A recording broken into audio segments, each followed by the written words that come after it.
किशनगढ़बास थाना क्षेत्र के झिरंडिया गांव में 4 मई को मिले अधजले शव की गुत्थी को पुलिस ने सुलझा लिया है।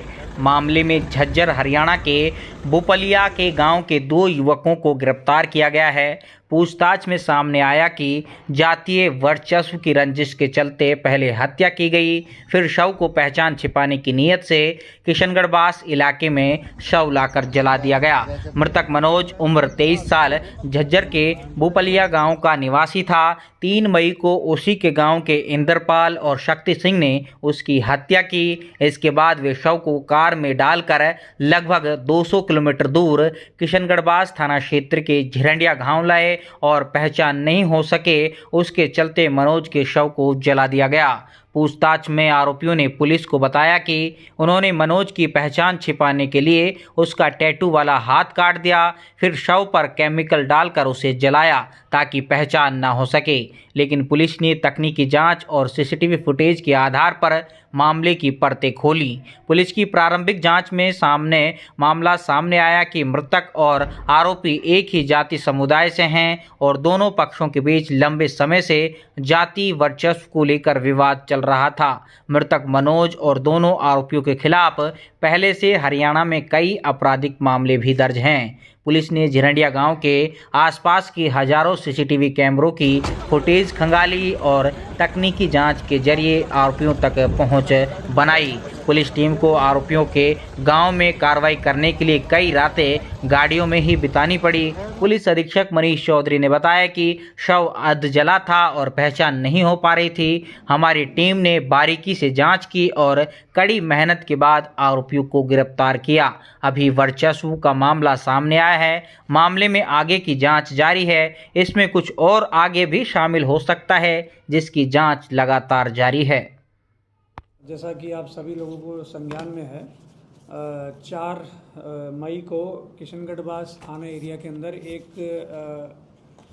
लाश मिली थी जिसका हाथ कटा हुआ था और जिसके शरीर के ऊपर केमिकल से जलाया गया था जिसको, और इसकी जो है शिनाख्त की ना हो सके इसलिए इसके ऊपर केमिकल और एसिड डाल के इसको जलाया गया था। और जो है एक तरीके से हम इसे कह सकते हैं कि ये टोटल ब्लाइंड मर्डर था, क्योंकि जैसे कि ये जो मृतक था वो अपने एरिया का नहीं था और ना ही जो आरोपी हैं वो अपने एरिया के हैं। दोनों ही पक्ष जो है हरियाणा से हैं। तो सबसे पहली चुनौती तो हमारे पास में इसकी शिनाख्त की गई थी बॉडी की, और उसके बाद जो है आरोपी तक पहुंचना एक दूसरी चुनौती थी। तो इसी के तहत जो है हमारे किशनगढ़बास थाने की टीम और साइबर सेल और हमारी कुछ जो है स्पेशल टीम के कुछ सदस्य जो हैं उन्होंने बहुत ही एक अच्छी कार्रवाई करते हुए, और मैं कहूँगा कि एक टोटली ब्लाइंड जिसमें कोई क्लू सामने नहीं आ रहा था, उसको एक बहुत ही अच्छे तरीके से इन्होंने सोल्व किया है। और अभी हमने 2 आरोपियों को गिरफ्तार कर लिया है और बाकी अन्य आरोपी जो हैं वो भी हमारे रेडार पे हैं। इसके अंदर अभी आपको एग्जैक्ट नंबर पूरी पूछताछ होने के बाद बताया जाएगा, मगर ये ज़रूर है कि 2 के अलावा भी कुछ और अन्य लोग भी हैं जो जिनकी अलग अलग भूमिकाएं, उसके ऊपर अनुसंधान जारी है। अभी तक की अनुसंधान में सामने आया है कि दोनों ही पक्षों के खिलाफ जो है वहाँ थाना बादली ज़िला झज्जर हरियाणा में जो है मुकदमे दर्ज हैं।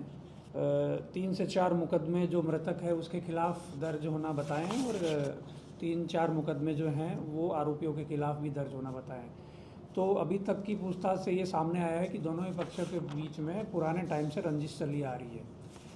वो उस एरिया के अंदर जो है दबदबा कायम करने के लिए वर्चस्व की लड़ाई जैसा सामने आया है, और वर्चस्व की लड़ाई जो है वो काफ़ी समय से चल रही है।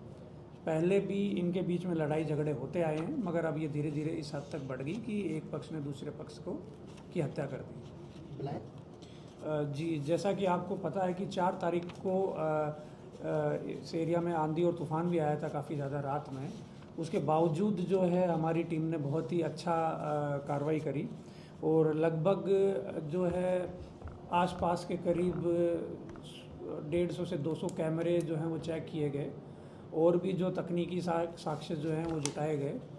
और इसी के क्रम में जो है सबसे पहले कुछ जो वाहन इसमें सम्मिलित थे इस कार्रवाई में, इस जो आरोपी हैं उनके द्वारा जो वाहन जो यूज़ किए गए थे उनको हमने ट्रेस किया और उन वाहनों को ट्रेस करने के बाद जो है जो मृतक है उसके गांव में पहुंचे और जब वहां पे मालूमात किया गया किसी मिसिंग पर्सन रिपोर्ट या इस तरीके की सूचना के बारे में, तो सामने आया कि एक आदमी जो है उसकी गुमशुदगी दर्ज है वहाँ पे। और फिर जब बॉडी की फ़ोटोग्राफ्स उनको दिखाई गई तो उन्होंने इसका आइडेंटिफिकेशन कर लिया।